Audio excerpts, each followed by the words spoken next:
Hello guys, मैं हूं नितुरा सक्सेना। मेरा YouTube channel Saxena online classes में सभी को स्वागत है। आज हम नए टॉपिक का शुरुआत करेंगे जिसका नाम है सिंप्लीफिकेशन। उसे हम हिंदी में सरलीकरण भी कहते हैं। सबसे पहले हम इस टॉपिक में इसका फार्मूला को देखेंगे और उसके बाद कुछ क्वेश्चंस का सॉल्यूशन करेंगे। चलिए कुछ फार्मूला को पहले देखते हैं। चलते हैं। 1 में कहता है A4 plus A square B square plus B4 बराबर A square plus A B plus B square into A square minus A B plus B square होता है। चलिए दूसरा में कहता है A cube plus B cube plus C cube minus 3ab बराबर A plus B plus C into A square plus B square plus C square minus A B minus B C minus C A होता है। चलिए अगला में कहता है यदि a plus B plus C बराबर 0 हो तो यदि a plus B plus C बराबर 0 हो तो A cube plus B cube plus C cube बराबर होगा 3abc होगा। चलिए अगला में कहता है A cube plus B cube बराबर ए प्लस बी के whole cube minus 3ab into A plus B, या इसका दूसरा फार्मूला होता है A plus B into A square minus A B plus B square होता है। चलिए अगला में A cube minus B cube बराबर ए माइनस बी के whole cube plus 3ab into A minus B, या करके इसका दूसरा फार्मूला होता है A minus B into A square plus A B plus B square होता है। और चलिए अगला में ए प्लस बी के होल क्यू बराबर A cube plus B cube plus 3ab into A plus B होता है। और चलिए नेक्स्ट में कहता है ए माइनस बी के होल क्यू बराबर A cube minus B cube minus 3ab into A minus B. अब देखिए अगला कहता है A square plus B square plus C square minus A B minus B C minus C A बराबर होता है 1/2 into A plus B plus C into A plus B के whole square plus B minus सी के whole square plus सी minus ए का whole square होता है। और कुछ अगले फार्मूला को देखते हैं। चलिए अगले फार्मूला को देखते हैं। ए स्क्वायर प्लस बी स्क्वायर बराबर होता है ए प्लस बी के होल स्क्वायर माइनस 2ab।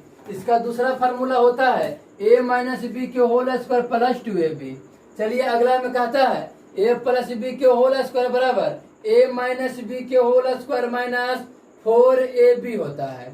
अब देखिए अगला में ए माइनस बी के होल स्क्वायर बराबर ए प्लस बी के होल स्क्वायर माइनस 4ab होता है। अब देखिए ए स्क्वायर माइनस बी स्क्वायर बराबर होता है A plus B into A minus B, यानी एक बार जोड़ के अब एक बार घटा करके। अब देखिए अगला में कहता है A plus B plus C के होल स्क्वायर बराबर A square plus B square plus C square plus 2 into A B plus B C plus C A होता है। अब देखिए अगला में कहता है ए प्लस बी के होल स्क्वायर बराबर A square plus A B और प्लस बी स्क्वायर होता है। ये सारे फार्मूला को याद रखना है। और चलते हैं हम क्वेश्चंस की ओर। चलते हैं क्वेश्चंस नंबर 1 में कहता है 1/15 प्लस 1/35 प्लस 1/63 प्लस 1/99 प्लस 1/43 का मान क्या होगा। तो अगर जब भी इस तरह का प्रश्न हो तो सबसे पहले हम फैक्टर तोड़ेंगे। देखिए 15 को हम लिख सकते हैं 3 गुना 5 और 35 को लिख सकते हैं 5 गुना 7 और 63 को लिख सकते हैं 7 गुना 9 और 99 को लिख सकते हैं 9 गुना 11 और 143 को लिख सकते हैं 11 गुना 13। इतना करने के बाद सबसे पहले जब भी अगर इस तरह का प्रश्न हो तो सबसे पहले हम फैक्टर तोड़ेंगे। और फैक्टर तोड़ने के बाद पहला संख्या के पहला वाला और अंतिम संख्या के अंतिम वाला को लिखेंगे। तो पहला संख्या के पहला वाला कितना हो जाएगा 1/3 और अंतिम संख्या के अंतिम वाला को लिखेंगे तो 1/13 और बीच में माइनस का चिन्ह लगाएंगे। उसके बाद बट्टा में जो फैक्टर तोड़े हैं उसके अंतर को लिखेंगे। 2 का अंतर है जो फैक्टर तोड़े हैं उसके अंतर को बट्टा में लिखेंगे। बट्टा में कितना हो जाएगा 2। आगे हल करिएगा तो एलसीएम कितना हो जाएगा 39 हो जाएगा। अब इसे भागा दीजिएगा तो कितना हो जाएगा 3 39। अब घटेगा 3 तो कितना हो जाएगा 10 और बट्टा में कितना हो जाएगा 2। इसे काटिएगा तो 5 मरतबे कटेगा तो कितना हो जाएगा, 5 बटा कितना हो जाएगा, 39। यही इसका क्या हो जाएगा, आंसर हो जाएगा। जब भी इस तरह का प्रश्न हो तो सबसे पहले सारा को फैक्टर तोड़ेंगे और केवल शुरू वाला और अंतिम वाला से मतलब रखना है। शुरू वाला के शुरू वाला को लिखेंगे और अंतिम वाला के अंतिम वाला को लिखेंगे और बीच में माइनस का चिन्ह लगाएंगे और उसके बाद जो फैक्टर तोड़ेंगे उसके अंतर को बट्टा में लिखेंगे। और चलते हैं अगले क्वेश्चन में। चलते हैं अगले क्वेश्चन में कहता है 1/3 प्लस 1/15 प्लस 1/35 प्लस 1/63 प्लस 1/99 का मान क्या होगा। तो हम जानते हैं कि अगर इस तरह का प्रश्न हो तो सबसे पहले हम उसे फैक्टर तोड़ते हैं। तो फैक्टर तोड़िए तो 3 को लिख सकते हैं 1 गुना 3 और इसे लिख सकते हैं 3 गुना 5 और इसे लिख सकते हैं 5 गुना 7 और इसे लिख सकते हैं 7 गुना 9। अब इसे लिख सकते हैं 9 गुना 11। फैक्टर तोड़ने के बाद केवल शुरू वाला से मतलब रखना है और अंतिम वाला से मतलब रखना है।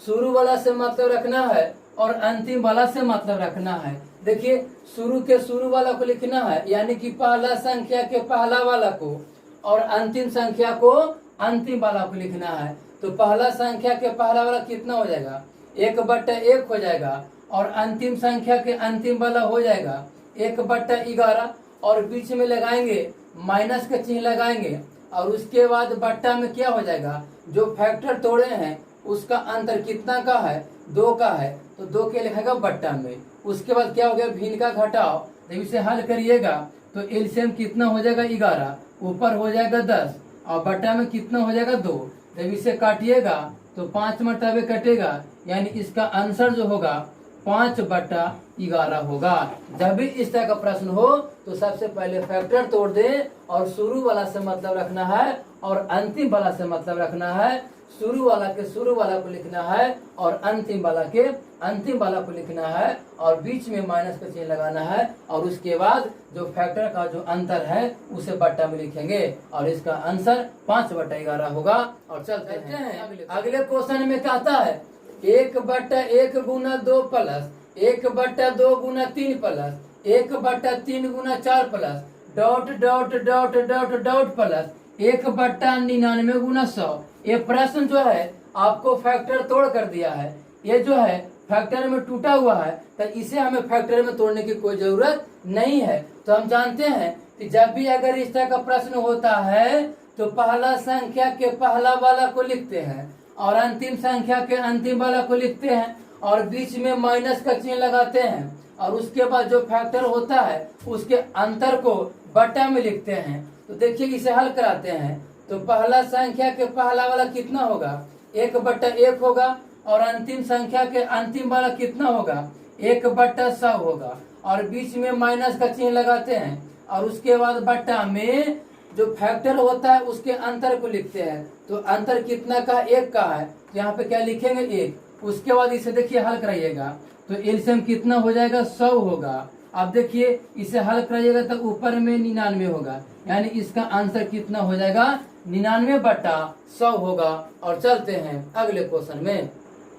चलते हैं अगले क्वेश्चन में कहता है श्रेणी 1/5 गुना 6 प्लस 1/6 गुना 7 प्लस 1/7 गुना 8 प्लस डॉट डॉट डॉट के पहले 20 पदों का योग क्या होगा। ये प्रश्न में आपको अंतिम नहीं दिया है, यानी ये प्रश्न में आपको अंतिम संख्या नहीं दिया है। तो सबसे पहले हम इसमें रिलेशन बनाएंगे कि क्या रिलेशन बना। देखिए 1 में 4 जोड़ने पर 5 आया है और ठीक उसके अगले वाला से गुना कराया गया है।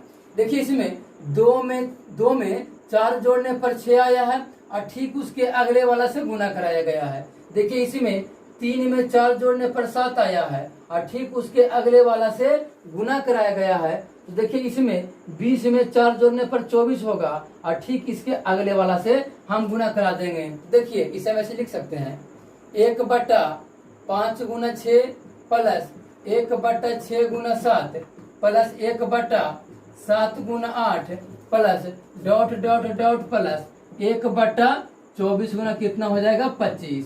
यानी 20 में 4 जोड़ने के बाद कितना हो जाएगा, 24 और ठीक उसके अगले वाला से गुना कराएंगे। अब देखिए इसका फैक्टर तो क्या हुआ, टूटा हुआ है। तो हम जानते हैं कि जब भी अगर इस तरह का प्रश्न होता है तो पहला संख्या का पहला वाला और अंतिम संख्या के अंतिम वाला से मतलब रखते हैं और बीच में माइनस का चिन्ह लगाते हैं। तो देखिए पहला संख्या कितना होगा 1/5 और अंतिम वाला कितना होगा 1/25 और बीच में माइनस का चिन्ह और बट्टा में क्या होता है, जो फैक्टर होता है उसका अंतर को लिखते हैं, कितना का है 1 का है। अब देखिए जब इसे हल कराइएगा तो एलसीएम कितना हो जाएगा 25 हो जाएगा। अब इसे दीजिए कितना हो जाएगा, ये 5 हो जाएगा और -1 और देखिए बट्टा में ही 1 होगा। अब इसे हल कराइएगा तो कितना हो जाएगा 4 बटा कितना हो जाएगा 25। यही इसका क्या होगा आंसर होगा। और चलते हैं अगले क्वेश्चन में। चलते हैं अगले क्वेश्चन में। देखिए अगर जब भी अगर इस तरह का प्रश्न दिखे, जब भी अगर इस तरह का प्रश्न हो तो सबसे पहले देखेंगे कि ऊपर वाला का पावर दोनों की, ऊपर वाला पावर और नीचे वाला पावर दोनों क्या बराबर है। जब दोनों का पावर बराबर हो तो देखेंगे कि ऊपर वाला बड़ा है कि नीचे वाला। जब भी अगर इस तरह का प्रश्न हो तो देखेंगे कि ऊपर वाला बड़ा है कि नीचे वाला। देखिए इस प्रश्न के अनुसार ऊपर वाला बड़ा है तो पता करेंगे कितना गुना बड़ा है, जितना गुना बड़ा होगा उसे ऊपर लिखेंगे। अब देखिए इस प्रश्न में ऊपर वाला संख्या जो है, ऊपर वाला जो है नीचे वाला से 10 गुना बड़ा है तो ऊपर में 10 लिखेंगे और बट्टा में क्या है नीचे वाला जो छोटा है तो उसके जगह पर 1 लिखेंगे। अब देखिए क्या स्क्वायर सारा पर है तो स्क्वायर करा देंगे और कितना हो जाएगा 10 को 100। यही इसका क्या हो जाएगा आंसर होगा। और चलते हैं अगले क्वेश्चन में। चलते हैं अगले क्वेश्चन में। देखिए जब भी अगर इस तरह का प्रश्न हो यानी ऊपर वाला पावर नीचे वाला पावर के बराबर हो यानी कि समान हो तो पता करेंगे कि ऊपर वाला बड़ा है कि नीचे वाला। पता करेंगे कि ऊपर वाला बड़ा है कि नीचे वाला। लेकिन देखिए इस प्रश्न के अनुसार ऊपर वाला बड़ा है तो पता करें कितना गुना बड़ा है, कितना गुना बड़ा है। जितना गुना बड़ा होगा उतना लिखेंगे। देखिए इस प्रश्न में ऊपर वाला नीचे वाला से 10 गुना, ऊपर वाला नीचे वाला से 10 गुना बड़ा है तो 10 लिखेंगे। कितना लिखेंगे 10 लिखेंगे और नीचे वाला छोटा है तो 1 लिखेंगे। अब देखिए सारा पर क्या स्क्वायर है तो स्क्वायर कर देंगे और रूट में है तो रूट के रूट लगा देंगे। अब देखिए स्क्वायर से रूट कट जाएगा यानी कि इसका आंसर कितना हो जाएगा 10 हो जाएगा। जब भी इस तरह का प्रश्न हो तो सबसे पहले देखेंगे कि ऊपर वाला बड़ा है कि नीचे वाला। इस प्रश्न में ऊपर वाला बड़ा था नीचे वाला से तो देखेंगे कितना गुना बड़ा है। इस प्रश्न के अनुसार ऊपर वाला नीचे वाला से 10 गुना अधिक था तो 10 लिखे और नीचे वाला छोटा था तो 1 लिखेंगे और सारा पे स्क्वायर है तो स्क्वायर लगा देंगे और रूट था तो रूट स्क्वायर से रूट कट गया यानी इसका आंसर कितना होगा 10 होगा। और चलते हैं अगले क्वेश्चन में। चलते हैं अगले क्वेश्चन। देखिए हम जानते हैं कि जब भी अगर इस तरह का प्रश्न होता है यानी ऊपर वाला पावर नीचे वाला पावर दोनों पावर समान हो, ऊपर वाला पावर और नीचे वाला पावर दोनों समान हो तो सबसे पहले देखते हैं कि ऊपर वाला बड़ा है कि नीचे वाला। तो देखिए इस प्रश्न के अनुसार ऊपर वाला नीचे वाला से 10 गुना बड़ा है, ऊपर वाला नीचे वाला से 10 गुना बड़ा है, ऊपर वाला नीचे वाला से 10 गुना बड़ा है। जितना गुना बड़ा होगा उतना लिखेंगे और बट्टा में नीचे वाला छोटा है तो 1 लिखेंगे। देखिए सारा पर स्क्वायर है तो स्क्वायर कर देंगे और 10 का 100 कितना हो जाएगा 100। यही इसका क्या हो जाएगा आंसर हो जाएगा। और आज के लिए बस इतना ही और मिलते हैं अगले वीडियो में।